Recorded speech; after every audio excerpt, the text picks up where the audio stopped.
Hi friends, જય અંબે તમને બધાને. આજે હું બનાવવાની છું એક સ્ટાર્ટર્સ. તો જે છે બટાકાથી થશે. તો આ ગરમ પાણી કરી લીધું છે મેં. એમાં હવે હું આ બટાકા જે ધોઈને રાખ્યા હતા 2-3 પાણીથી સાફ કરી લીધા છે, એને હું અંદર એડ કરીશ. તો ફ્રેન્ડ્સ, આ બટાકા હું અંદર એડ કરી દઉં છું અને થોડુંક મીઠું એડ કરી દેવાનું. આટલું મીઠું એડ કરી દઈશ. તો ફ્રેન્ડ્સ, 15 મિનિટ જેવું થઈ ગયું છે.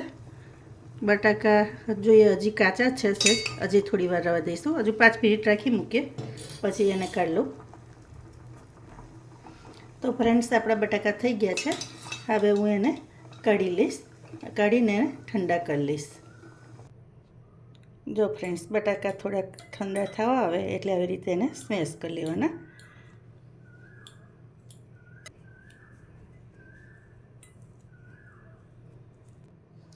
તો ફ્રેન્ડ, સ્મેશ કરી લીધું છે બરાબર. હવે એમાં આટલું હું બટર એડ કરીશ. આ ગાર્લિક છે તે થોડીક એડ કરી દેવાની. આ પીઝા સિઝનિંગ છે એ થોડુંક એડ કરી દેવાનું. આ ચીલી ફ્લેક્સ છે. ચીલી ફ્લેક્સ તમે ટેસ્ટ મુજબ વધઘટ કરી શકો છો. આ કાળા મરી છે એ થોડુંક એડ કરી દેવાનું. હવે આ કોર્નફ્લોર છે એ હું 3 ચમચી મોટી એડ કરીશ.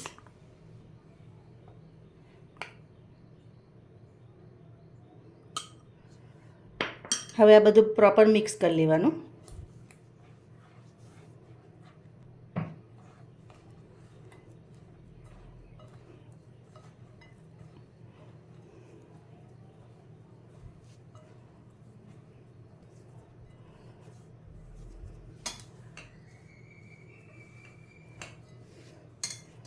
હવે હાથ પર થોડુંક તેલ એડ કરી અને લોટ થોડો મિક્સ કરી લેવાનો સરખો.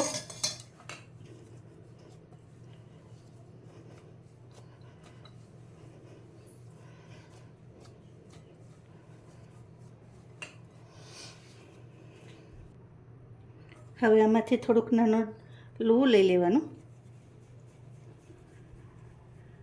આમ કરી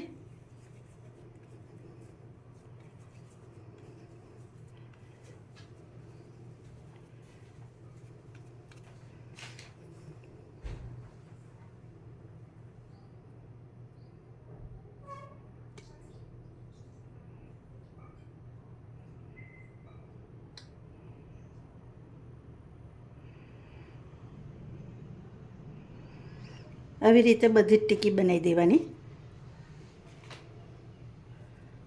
તમે સાઈઝ નાની મોટી તમારે રાખવી હોય તો રાખી શકો છો, પણ આ નાની નાની સાઈઝની સરસ લાગે છે એટલે નાની જ સાઈઝ રાખવાની. હું બીજી પણ બનાવીને બતાવી દઉં તમને. આવી રીતે ગોલ કરી અને લોવું કરતા હોય એવી રીતે કરી અને પછી આમ કાપા કરી દેવાના છેક સુધીના.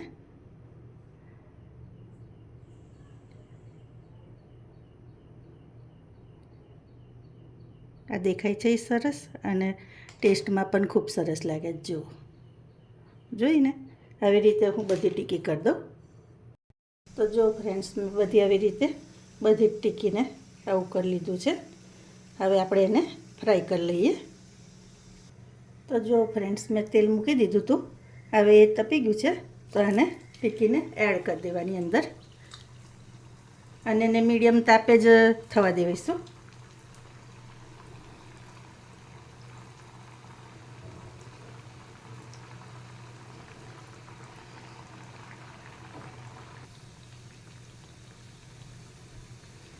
હવે આપણે એને ફેરવી લઈશું.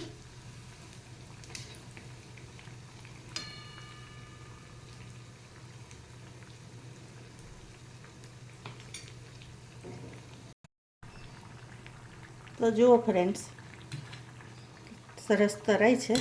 આવી રીતે એને બંને સાઈડથી થવા દેવાની અને એની જાતે જ પછી ફૂલી જાય. તમે જોઈ શકો છો કેવી સરસ થઈ છે. હવે એને કાઢી લઈશું. તો જુઓ, હવે બીજી ટીકી પણ એવી રીતે હું એડ કરી દઈશ. તાપ તમારે મીડિયમ જ રાખવાનો. અને ફ્રેન્ડ્સ, મેં મીઠું એડ કર્યું હતું પણ એ મારાથી વિડીયો સ્કીપ થઈ ગયો છે, તો મીઠું પણ મેં આમાં એડ કર્યું હતું પાછળથી.